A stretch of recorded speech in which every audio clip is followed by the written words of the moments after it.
All right, welcome everybody to Brown and Browner. It's almost June, and we're at the cusp of a lot of different sports going on. But most importantly, as a sports fan, two words everybody loves to hear: Game 7. Yes, sir. Yes, And it's a game 7 that's well deserved yes, for the fans yep, because these are the two, in my opinion, titans yes, of the entire NBA. yep. And we've talked about them throughout the year, and they've got a chance to meet. And it's a tug of war where, the rope goes one direction and it goes back the other direction. I think a lot of this falls on the two superstars. You Yes. got one who is the MVP, who's been shut down throughout the series, and you have the other who feels like they should be an MVP, has been inconsistent, but when he performs, Wemby totes the load. And the one thing I love about Wemby right now, you look at him in his team huddle, you look at him running off the court, talking to his players. He's that team leader, and he's the young guy on the team. So let's think about that. You're looking at a great future of the NBA, in my opinion. Whether he physically holds, I'm still a little skeptical because we've seen this before where we've got guys that are inordinate sizes, tall, short, whatever it is, and somehow they get, hurt or derailed in their injury career.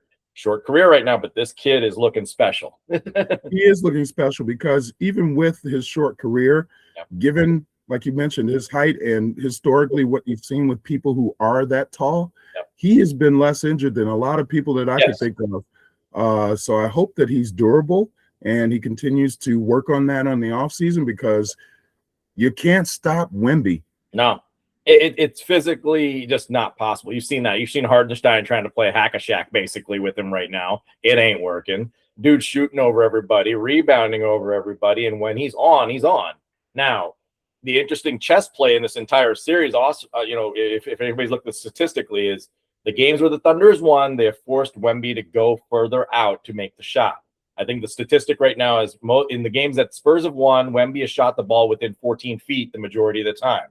When the Thunder can push him out, Hardenstein gets in his skin, or even Chet or anybody else, they push him out past 16 feet, the Spurs tend to lose because they lose that dynamic playmaking ability of him to pass out to the outlet, stuff like that.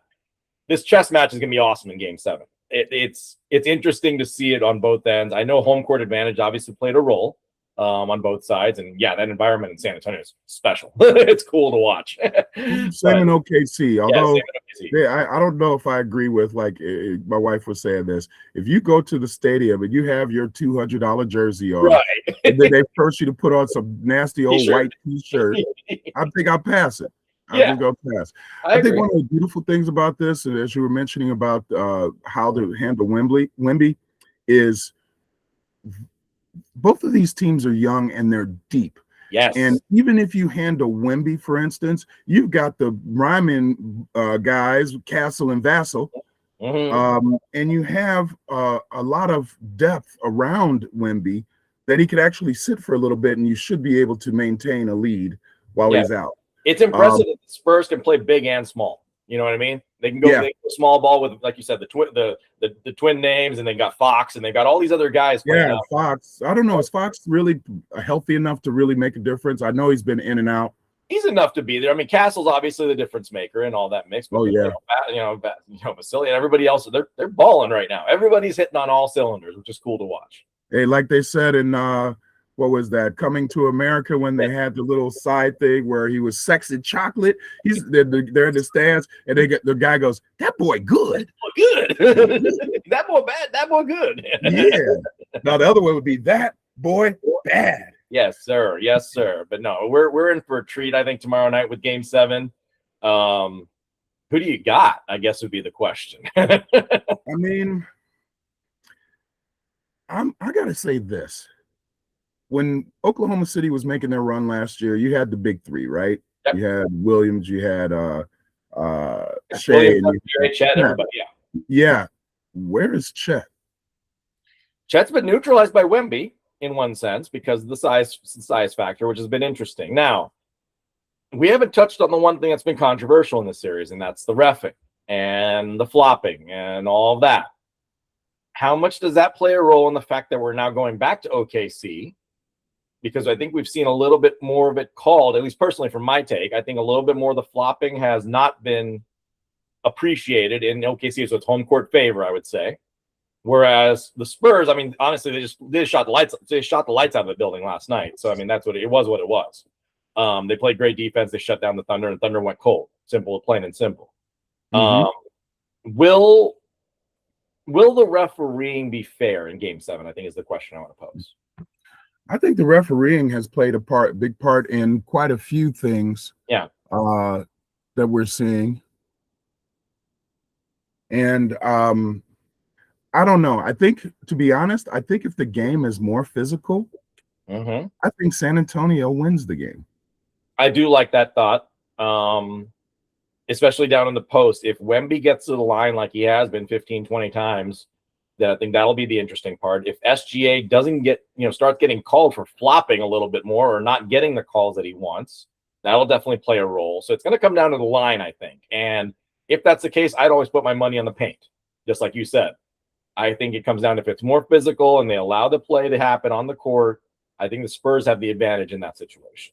And I think that if you're physical with Shea, it hinders his game, especially if you got the blocking machine right behind Castle. Yes. If you notice, they're not doubling up on him like they initially were. And guess what? It's Castle's playing like in his face in every shot. And he's afraid to go to the hole.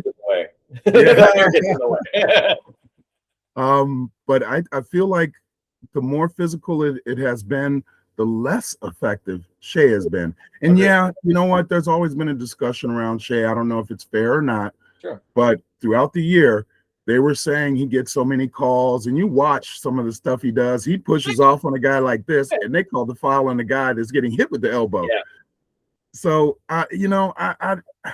I'm old school. I'd rather see the guys play. Yes, to be honest, in any basketball game you have watched, and I played in not at this level, but played in some, the referees make a big difference. Yep. But I feel like they can't call every foul. It's like what you would see in football. They don't call every holding penalty, because guess what?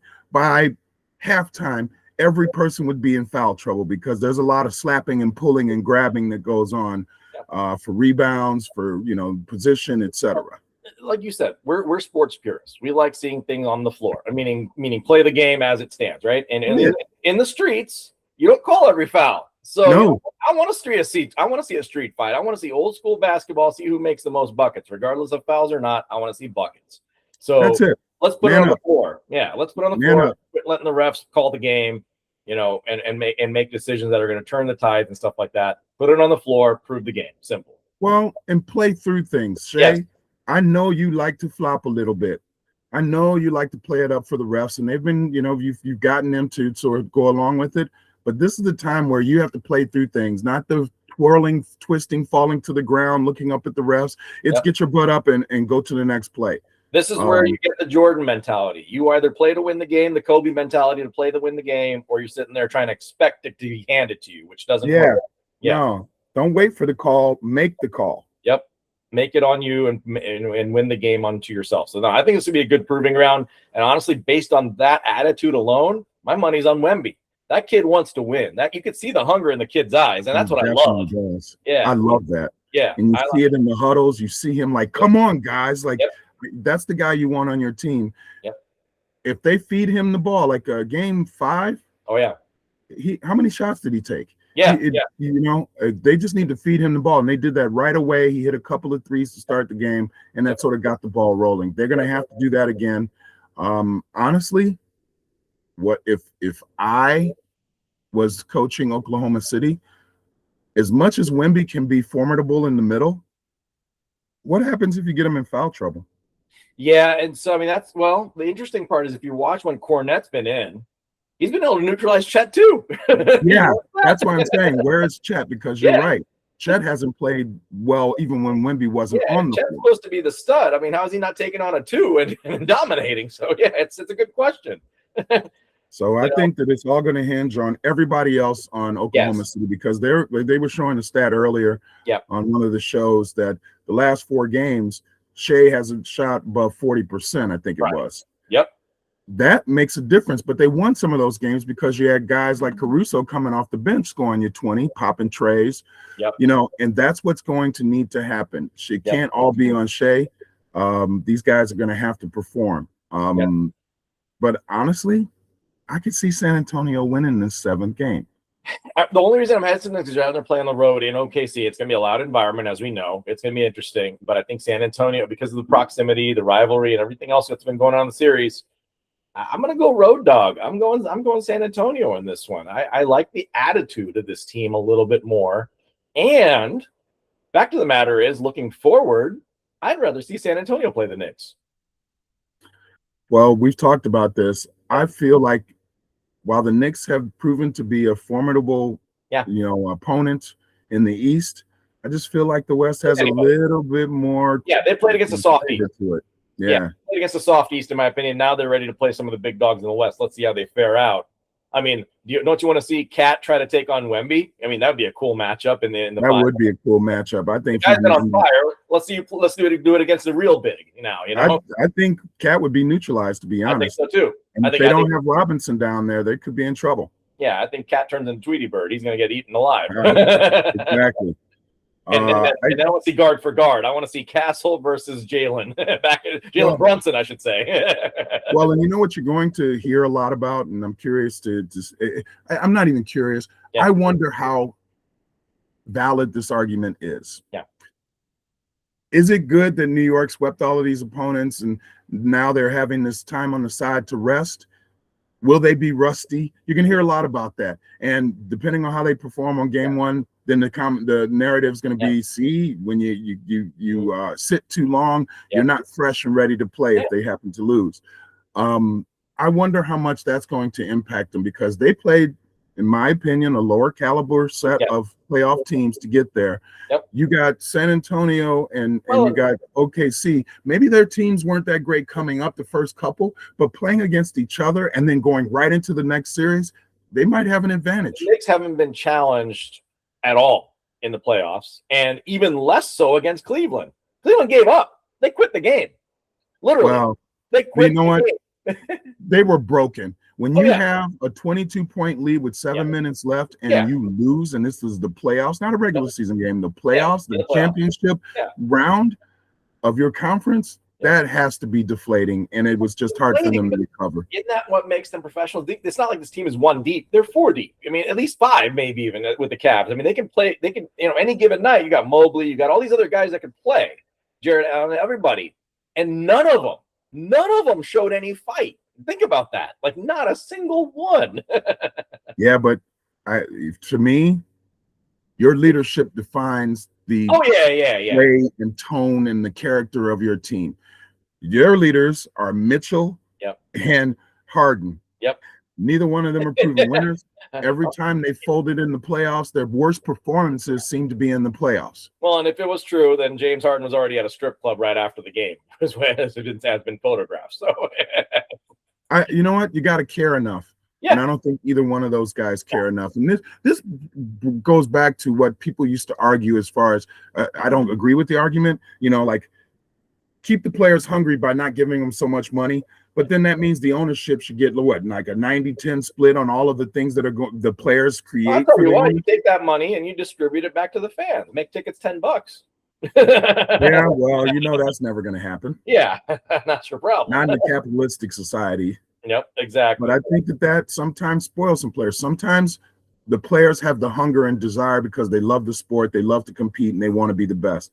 Yep. Sometimes players are just competing, but they don't have the hunger and the passion and the desire and the drive that puts you at that next level. Mitchell has had this ability for a while. Harden has had this ability for a while.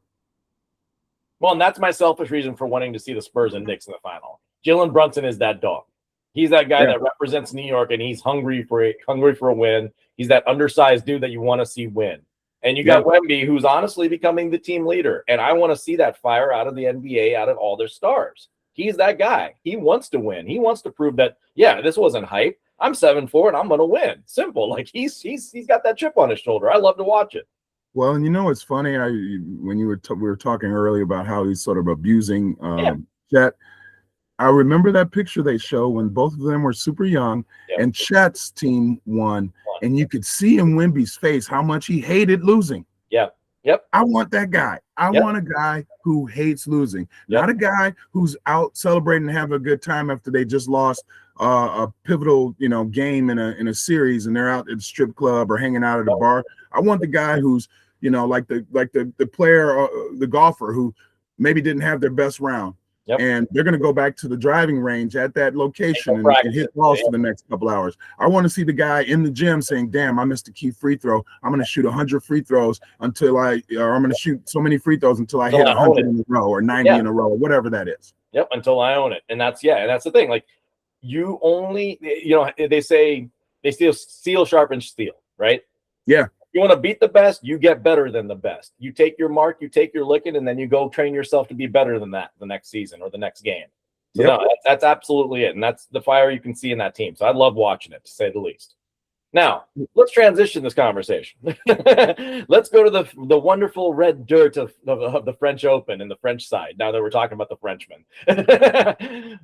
We got to see our least favorite character, Yannick Sinner, finally succumb and lose. And frankly, I was happy for it because you know why? There's two things. One, and I was talking to this with my dad. My dad's in a tennis empire at the Division I college level.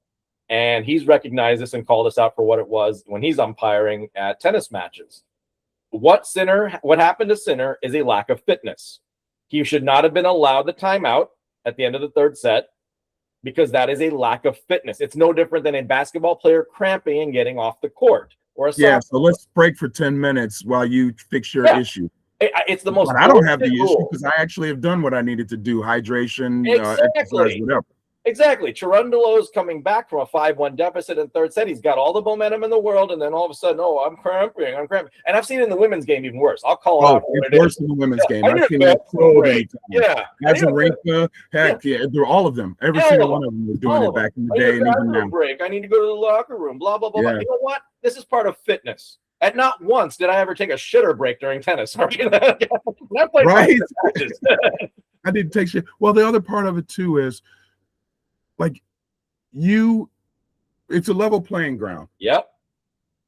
Part of playing involves the physicality, the physical nature of it, but the mental nature too. And I'm sorry, you shouldn't be able, oh my God, I'm starting to choke a little bit. Let me take a 10-minute timeout so I can gather myself. That's the whole point of competition, is being in the moment. Not that I'm going to reset the moment to get what I need. Yeah. This is a product of soft society right now. And this is what you and I have talked about before, and how kids are getting weaker because of it. They're not getting that edge, and like we're seeing in our Frenchmen at the NBA, where they're hungrier and want that more and want to train harder and work more endurance. Instead, we got Mr. Cheater Boy here, who got caught with PEDs, by the way, and never got punished for it in the just fashion that he should have. Which we both have disagreed with. Oh yeah, neither one of us like him. It's been a violation on gender basis because they've punished women's players for years and years of it. Way worse, yeah. And way worse. And this guy got away with a little slap on the wrist, and he's back playing again and back succeeding. And now guess what? He's not doping, so we know of right now. And look what happens. The guy doesn't have the endurance and fitness to make it all last, as we can plainly see. You see 128 players on each side of the draw, plus doubles players, kids players, everybody else at the French Open right now. It's 110 degrees out there. I get it. I've been there. I've seen it. I've played it. But guess what? That's a testament to the fitness of the game, and those are the best of the best survive. That's how it works. It's the conditions. People have always said the French Open is one of the toughest majors to win because of that. It's a physical game on the clay. Mm-hmm. If he can't cut it, he shouldn't be allowed a timeout in the middle of the third set. I'm glad that Cherundolo won, and that justified at least the cause of what was going on. But at the end of the day, the man should have been either defaulted or penalized at that moment, not given a 10-minute timeout at all in the third set to even consider any bit of change in that match.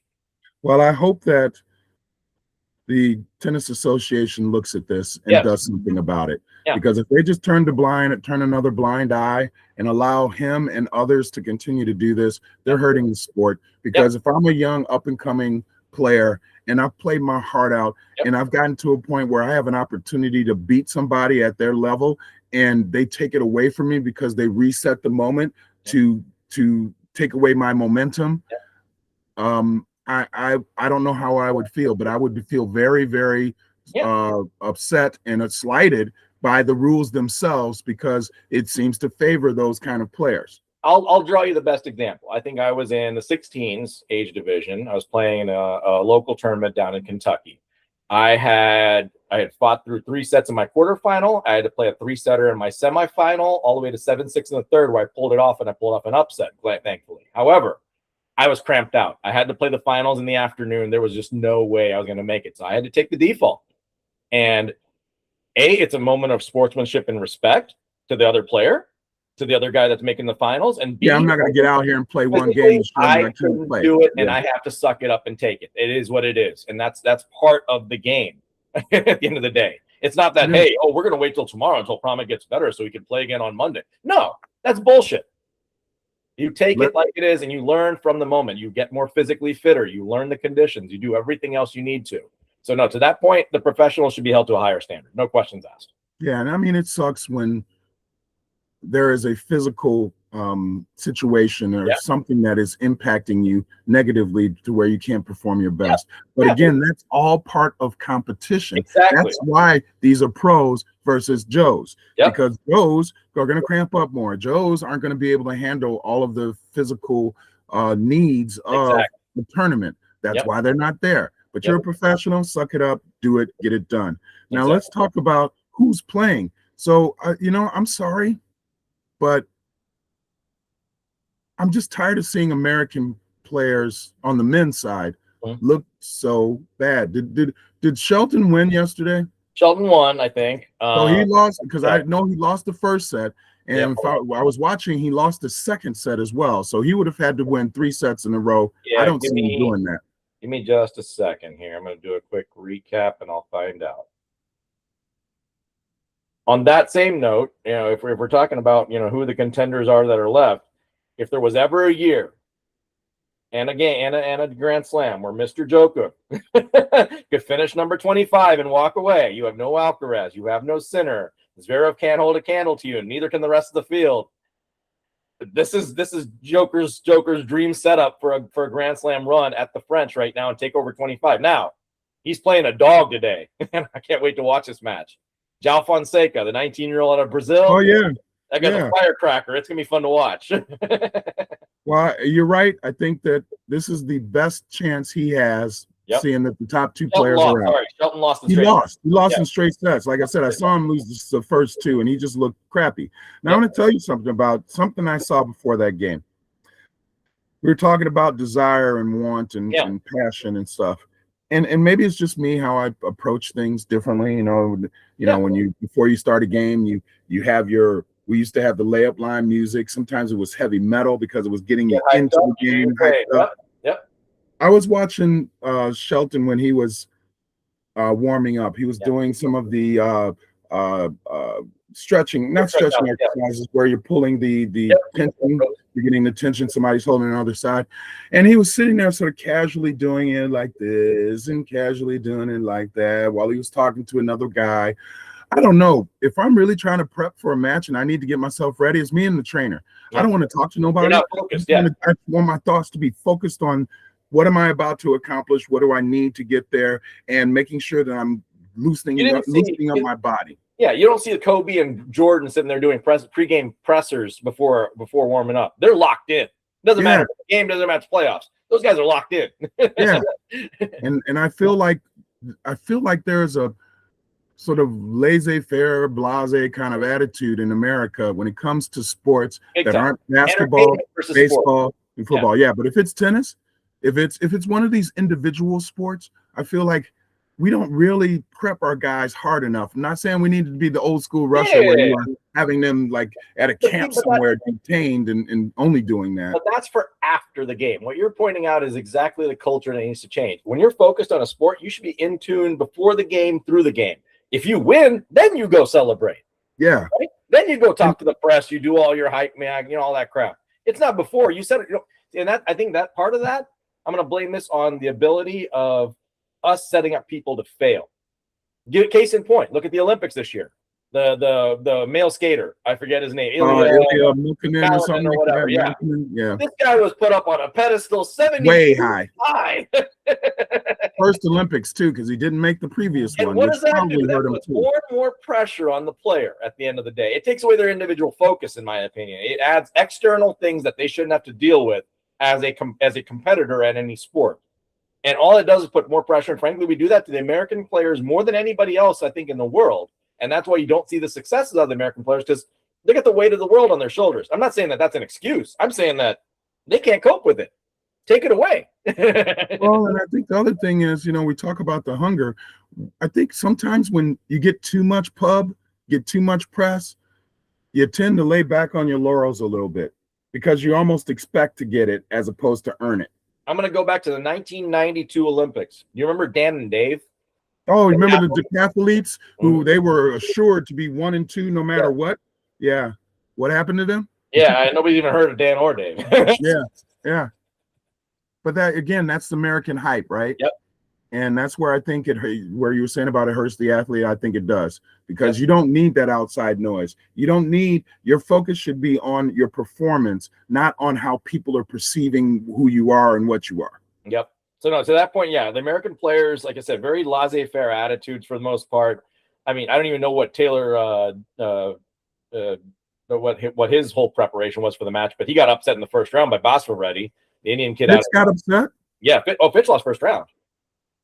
He lost to the American kid that's Indian and Basvareddy. I was watching this kid growing up or not growing up, but as he's coming up or whatever. Great player in college. The guy had a lot of fire and a lot of grit. Took down Taylor Fritz in no time. Well, I guess we're going to have to rely on people like Nakashima or somebody, because I mean, Fo's still there. Fo came back huge yesterday, and I'll give him credit. Yeah. But he's not that dude that wins a Grand Slam. He's an entertainer to me. That's the problem. You know who he reminds me of? He reminds me of Blake. Yes. Blake. James Blake. Sorry. James Blake. Yes. He looked good for a moment, and he looked to be that next person, but he didn't have what it took. He didn't have enough flashy serve, big flashy forehand. None of that. Yeah. He didn't have any of that. He just grits it out, but you don't do that in majors and expect to win. No. You just don't. As much as I respect Fo, I think he's well respected on the tour, everything else. He's just not a Grand Slam winner, and he's not that guy that's going to beat the top 5 at the end of the day when it counts. He's not going to take out a Joker or a Zverev or whatever it is that's left in the draw. It's going to be something else. Now, Cherundolo won again yesterday, which is awesome. So, I mean, at the end of the day, is Cherundolo looking like a favorite to possibly take it? I don't know. It could be interesting. I don't know. But I tell you what, I think the focus, at least mine, has always been, at least for me, I feel like the women's game is more of a toss-up. You have, more competition at the higher levels where it's not just 1 and 2 are going to win this. Right. Now, what do you think about Osaka and Coco still being around? I like it. You know what? I was a fan of Osaka initially. Yeah. I'm not much of a fan anymore. I'll be very blunt. I can't stand the off-court theatrics and everything else that goes on. She doesn't warrant the respect of the top players in the world, in my opinion. Yeah, and I just want to say this. I know firsthand about mental health issues, and they are serious and real. Yes. But when you are a professional athlete, that is part of being a professional athlete, is dealing with some of these things, media, situations, competitors and comments. That's part of it all. Yep. If you can't handle it, don't be a professional. Don't be a professional. Make some money in Osaka, go Naomi, go do your thing. And you could just disappear. Yep. But for you to keep appearing and wanting to play and then want to withdraw and say, but I don't want anybody to say anything about, I'm sorry. That is the whole thing about being a professional. Yep. So you can go play tennis and hang out like at the park across the street and be great there, and nobody will, bother you. But if you make millions of dollars, you got to suck some of that up. I'm sorry. That's just how it works. That's exactly. And I 100% agree. And that's where I respect people like Keys and Goff, honestly, because they only do it when they win, which is perfect. That's exactly how you're supposed to be, a professional demeanor. And even Goff's been challenged very challenging questions in pressers and stuff like that. But she's a consummate pro, in my opinion. Like, she's been taught well how to be a pro. Now, whether she translates that into more Grand Slam success, we'll see over time. it's going to be tough. I don't think she'll ever be amongst the elite. I mean, maybe she gets another 1 or 2 more Grand Slams here and there, but it's going to be tough. It's going to be tough. Only if she gets lucky, because just like we were saying about TFO, she doesn't have any one thing that's great. And if you watched even yesterday, yes, she won 6-2, 6-2, but she was struggling a little bit even with that individual. She doesn't own her game is the problem. And part of that's, I think, been some of the transition in coaching that she's had back and forth. You would think for a girl her size and the way that she's been brought up, she'd own her serve. She doesn't. She literally turns into a double fault machine at times, which is a big problem. She doesn't own a big forehand or a big backhand, but she's consistent. So she doesn't have that it factor to dominate a big player like a Sabalenka, who can whip out a big forehand or a big serve. Exactly. So I mean it's tough for me to say that women's tennis is in good hands. There's a lot of good women's American players, but there's not that one X factor that's going to make them dominant like a Serena, in my opinion. That's I mean, Madison Keys got lucky to win her one. Maddie made her one. Yeah, she had a hell of a run. She'll win another one. No, I don't think so. I'm not even sure about Coco Gauff. Anisimov, she's shown flashes of brilliance. That flashes. I think she has the most promise amongst the biggest group, but she's not consistent enough, like you said. She's not consistent enough. And they had the one young girl, the sister. I can't think of her name right now. On the American side? Yeah, there's another young player, up and coming player. Taylor Dawson? She's got I think that's who it is. Well, Taylor's doubles monster. She's a doubles player, but I think she was playing singles the last tournament. She's playing well in singles too, because guess what? She's serving volleys. I wonder how that works out. Yeah, we were talking about that. So, but again, I just feel like there are a lot of Americans. Yeah, but none of them are really doing anything. No big stretch. I mean, right now, the women's side, I'd have to say that Sabalenka is still probably the favorite. Gauff's a contender. Eva Hovic is playing really well for the U.S. She could be another contender too, because she knocked out Navarro very easily, and Navarro was playing. Yeah, I saw that. And I like Navarro a lot. So no, that was impressive. But I think it's an open field in terms of women's. Men's, like I said, if there was ever a year for Djokovic to take 25, this is it. This may be his last chance, because he's not beating the top two. He just isn't. This is his best ride. Alcaraz will be back by Wimbledon, and he'll be tuned up. I have no problem taking Alcaraz as a favorite walking into Wimbledon. But at this point, for the French, I want to see Joker or bust. I want to see it happen, just to have him get 25 and then walk away, just for the respect of it. Now, I think we've had this conversation before. To me, the GOATs, plural, for me, will always be Federer and Nadal. It doesn't matter that they have less Grand Slams. It's just the way they carried themselves on the court, the fact that they beat each other up. It was just respect. I have to respect those two as two of my GOATs. Then comes maybe Djokovic, but honestly, my personal favorite is still Pete Sampras. Pete can do anything that these three that I just said did, in terms of winning all 4 slams, all like that. Agassi had done that, obviously, but not a Grand Slam. So there's a lot of debate there. But for me, it'll always be Federer and Nadal, then Djokovic, but I still want to see Djokovic finish with 25. And the Joker is another one of those guys who, based on their off the court antics, you don't like him. And that's what cost him his image, in my opinion. Yeah. That's why you don't see that's why you didn't see Nike go out to him as opposed to Nadal and Federer, because Nadal and Federer were that persona. They were that brand image, and Rolex, all of them, right? Everybody. Because Joker is the way he is. A little more polarizing. If I were to say, top two, you got to give Federer, you got to give Nadal. I would actually go back. I wouldn't say Pete Sampras. Borg. I would say Bjorn Borg. Borg was a beast. That would be my guy. If you're going to give somebody some props, give Bjorn Borg. Yeah. That dude was playing in the air against guys like McEnroe, and he beat all the greats. He beat all the greats. He beat all the greats of his time. He sure did. Yep. And I was a big McEnroe fan. As much as he was a jerk, as far as his attitude, the dude could play some tennis. Yep. But Borg was head and shoulders above everybody in his time. Yep.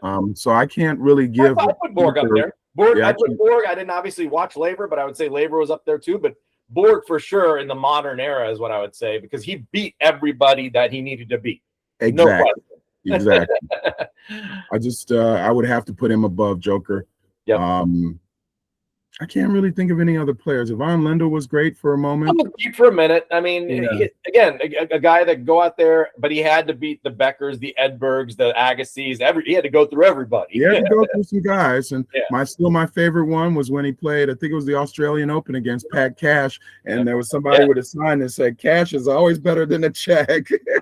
Cash is better than a check. The best signs ever in the history of sports. In the history of man, absolutely, 100% agree. That was just pure awesome, no question. Gotta love it. Question. Hey, you know what? Before we end this, I did want to touch on U.S. soccer and the upcoming World Cup. We're talking 2 weeks. You're going to be seeing some of the best soccer that you'll ever see, at least from an American standpoint, because soccer isn't one of our main sports. But now you're going to see the greats of soccer converge, play within America. Yep. Well, you won't be able to go to the games because the ticket prices are ridiculous. And you have to, that's just the ticket price. It's not getting there. I'll save that conversation for next week based on personal experience. But I am curious to see America being in Group D, if they can even get out. And I'm sorry, I'm tired of seeing America fail at sports that aren't main sports in America. We still have enough people. We still have enough. We talked about tennis.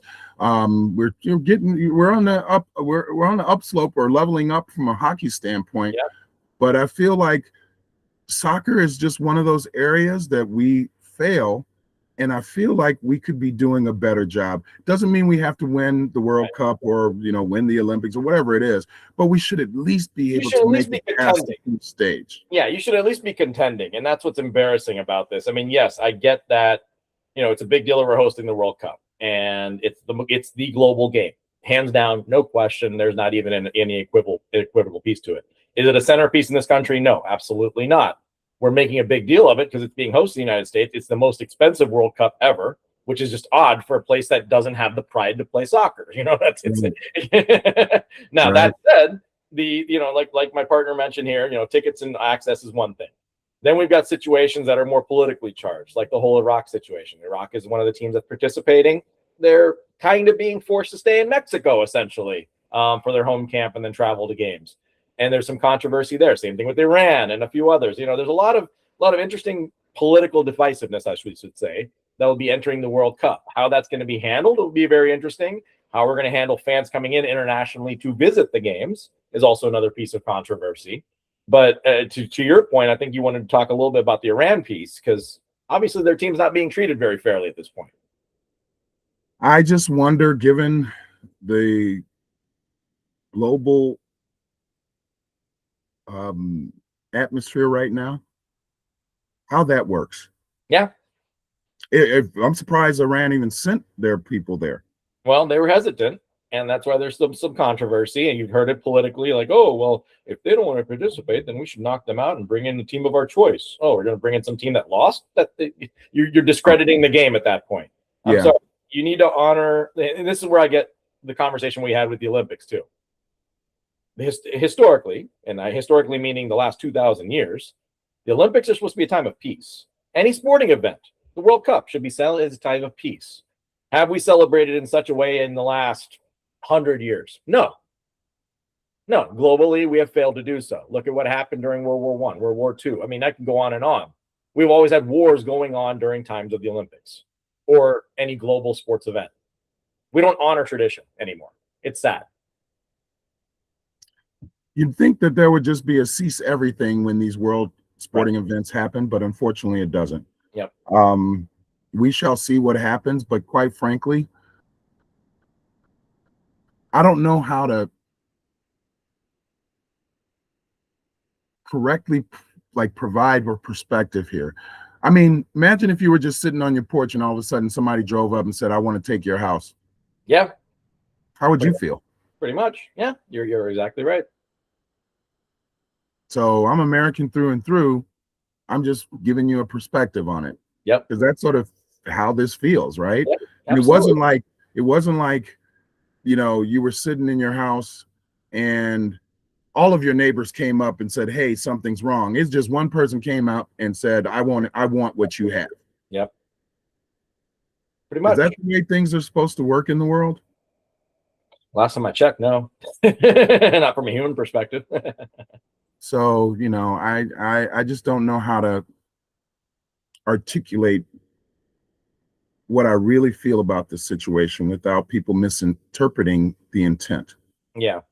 Well, and that's where I hate if politics crosses over into sport, it's disrespectful in both regards. And that's what I hate about it.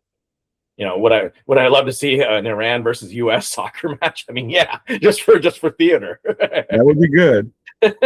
All I ask is that it's fair. Yeah. Nothing should be tilted, whether it's due to the climate of the world right now against a team or for a team. It should be fair, and the play should dictate the winner.